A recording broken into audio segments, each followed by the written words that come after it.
지금부터 2019년 예산안 및 2018년, 2022년 국가 재정 운영 계획에 대한 상세 브리핑을 시작하겠습니다. 존경하는 국민 여러분, 일자리 상황이 대단히 어렵습니다. 정부의 지표도 악화되는 등 국민 여러분께서 체감하시는 삶의 질도 좀처럼 나아지지 않고 있습니다. 우리를 둘러싸고 있는 대외경제 여건도 불확실성이 커지면서 우리 경제 여건이 녹록치 않은 상황입니다.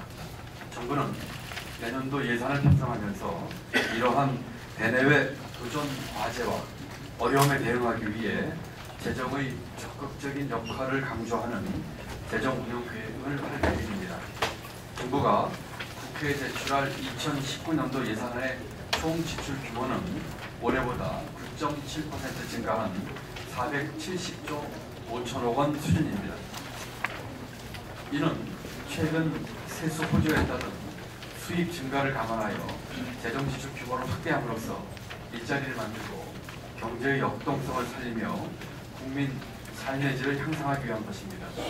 이와 같은 재정 지출이 확대에도 불구하고 양호한 세수 여건으로 인해 내년도 재정 수지와 국가 채무에 미치는 영향은 크지 않을 것으로 보이며 2018에서 2022년 국가재정 운영 계획상으로도 재정의 중장기 지속 가능성을 유지할 수 있을 것으로 전망됩니다. 내년도 예산 편성에 있어서 규모를 정하는 것도 쉽지 않은 결정이었지만 저희가 보다 더 고민한 부분은 어떻게 하면 일자리를 하나라도 더 만들 수 있을지, 어떻게 하면 경제 역동성을 높일 수 있을지 등 지출 내용을 알차게 만드는 것이었습니다. 이를 위해 당초 계획했던 것보다 추가적인 지출 구조조정을 통해 사업의 우선순위를 재조정하고 재정 사업의 질을 높이는 데에도 역점을 뒀습니다.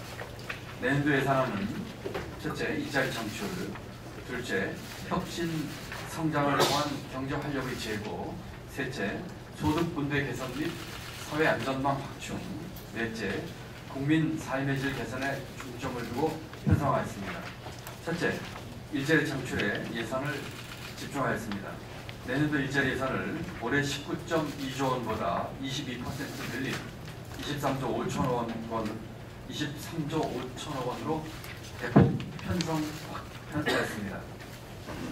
대폭 확대 편성하였습니다. 청년 추가 고용 장려금 18만 8천 명 지원, 청년 내일 채용 공제 23만 명 지원 등 청년 일자리 추경에 포함되었던 사업들을 내년 예산안에 충실히 반영하였습니다. 신중년을 대상으로 경력과 전문성을 활용할 수 있도록 일자리를 신설하고 전직 및 재취업 지원도 확대하겠습니다.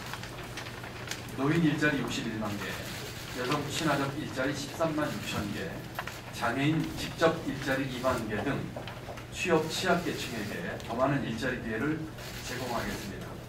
사회 서비스 일자리는 수요가 많은 보건, 복지 분야 등에 올해보다 6만 개 늘어나 9만 4천 개 창출을 지원하고 국가직 공무원 일자리는 경찰, 집배원 등 현장 인력을 중심으로 2만 1,000명 충원하겠습니다. 일자리 예산에는 시장에서 소외되기 쉬운 노인, 여성, 장애인 등 고용 취약계층에 대한 직접적인 일자리 지원뿐만 아니라 민간 부문에서 더 많은 일자리를 창출하도록 도와주는 간접적인 지원도 상당 부분 포함되고 있다는 점을 강조하고 싶습니다. 둘째, 혁신 성장을 통해 경제의 활력을 높이고 미래 목걸이를 적극 발굴하겠습니다. 산업, 중소기업, 에너지 분야에 대한 투자를 12개 예산의 분야 중에서 가장 높은 증가율 수준인 14.3%로 대폭 확대하였습니다. 산업단지 지원에 올해 예산보다 4배 늘린 6,500억 원을 투자하겠습니다. 산업단지 환경 개선 후반부에 2,500억 원을 출자하고 문화, 체육시설 등 복합 편의시설 건립을 지원하는 등 청년 친화적 산업단지를 13개소 조성하겠습니다. 23개 노후산업단지 내에 도로, 주차장 등 기반시설을 정비하고 휴폐업 공장을 매입하여 창업, 중소기업용 임대공장으로 전환할 수 있도록 지원하겠습니다.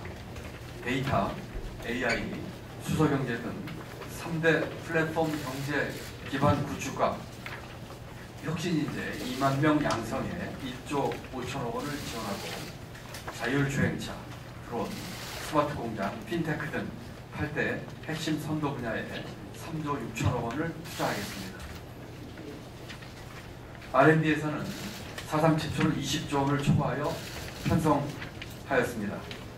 20조 4천억 원의 R&D 예산을 기초연구, 중소기업 R&D 중심으로 투자하여 4차 산업혁명에 선제적으로 대응하고 민간의 혁신 생태계 조성을 가속화시키겠습니다. 셋째, 저소득층 지원을 통해 소득 분배를 개선하고 보다 촘촘한 사회 안전망 구축과 고용 안전망을 강화하는 데도 투자를 확대하였습니다.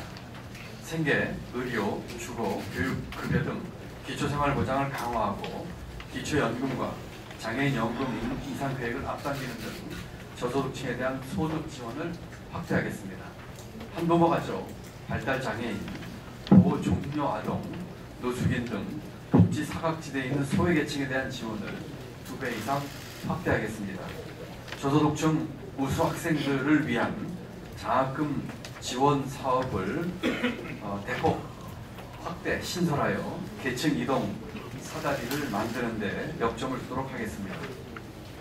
이러한 결과 복지부문 예산 규모를 162조 2천억 원으로 올해 예산 규모인 144조 6천억 원보다 17조 6천억 원 증액하였습니다. 영세 상공인과 자영업자의 경영 부담을 낮추기 위해 일자리 안정자금을 계속 지원하고 소상공인 전용 결제 시스템 구축과 함께 1인 영세 자영업자들에 대한 고용보험료 지원도 확대하겠습니다. 실업급여 지급액을 평균 임금 50%에서 60%로 확대하고 지급 기간도 90일에서 240일 이런 것을 120일에서 270일로 늘리겠습니다. 이와 함께 청년 구직활동 지원금을 신설하고 고용보험 사각지대 해소를 위한 사회보험자 지원을 확대하는 등 고용안전망을 한층 강화하겠습니다. 넷째, 국민의 삶의 질 개선을 위한 투자도 확대하겠습니다. 10대 지역 밀착형 생활 SOC에 8조 7천억 원을 투자하겠습니다. 이는 국민들이 생활하는 터전에서 손쉽게 접하게 되는 여가와 건강, 안전과 환경 분야 등에 관련된 지역 단위의 소규모 생활 인프라를 확충 개선하는 것으로 국민 삶의 질을 높이고 지역 일자리 창출과 지역 경제를 활성화시키는 동시에 지역 균형 발전이라는 일석삼조의 효과를 거둘 것으로 기대합니다. 도서관, 문화생활체육시설 등 주민의 편의를 높이는 시설들을 대폭 늘리고 도시재생, 어촌 뉴딜 등을 통해 구도심과 농어촌의 활기를 불어넣겠습니다. 또한 안전에 상대적으로 취약한 복지시설과 저소득층 주택, 다중이용시설을 개선하고 미세먼지 저감 숲 조성, 친환경 자동차 충전 인프라 구축 등을 통해 환경의 질도 높이도록 하겠습니다.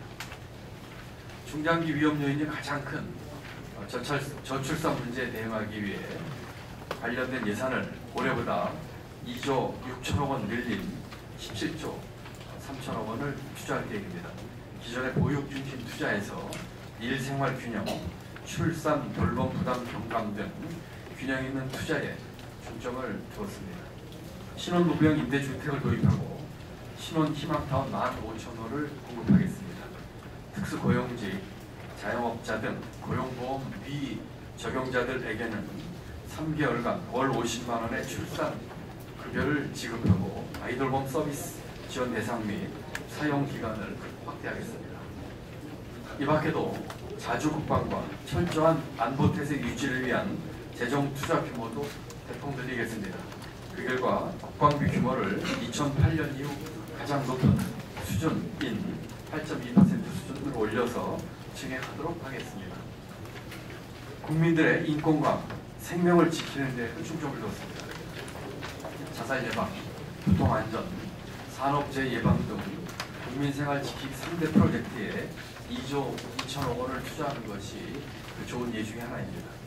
올해 예산 편성 과정에서는 과거 어느 해보다도 재정 지출 효율성을 제고하고 국민 참여를 높이는 데 특별한 노력을 기울였습니다. 우선 지출 구조 조정은 당초 계획인 10조 9천억 원보다 1조 5천억 원을 추가로 하였다는 말씀을 드립니다. 이와 같은 지출 구조 조정을 통해 국민이 내주신 세금을 보다 우선순위 높은 지출에 효율적으로 사용하겠다는 약속을 드립니다. 국민 여러분들의 의견에도 보다 귀를 기울였습니다. 국민들께서 제안하신 또 예산 국민 참여단의 평가와 국민 선호도 조사를 거쳐서 결정된 총 39개 사업 835억 원의 국민 참여 예산을 내년도 예산안에 반영하였다는 말씀드립니다. 존경하는 국민 여러분, 우리 경제는 많은 도전 과제에 직면해 있습니다. 결코 쉽지 않은 과제들입니다. 그러나 과거 수많은 위기와 어려움을 해결하면서 우리 경제의 체질을 단단히 하고 지속적으로 우리 경제를 발전시켜 왔듯이 지금 우리가 겪고 있는 어려움을 반드시 극복하고 우리 경제를 한 단계 도약시켜 나갈 것으로 믿습니다. 이를 위해서 재정, 금융, 세제, 규제 혁신 등 모든 정책 수단을 효율적으로 동원하여 우리 경제의 역동성을 높이고 잠재 성장률을 제고하는 데 최선의 노력을 다하겠습니다. 이런 측면에서 2019년도 예산안은 재정이 보다 중추적인 역할을 수행하기 위한 정부의 정책적인 의지를 담았다는 말씀을 드립니다. 국민 여러분의 이해와 협조를 당부드립니다. 감사합니다.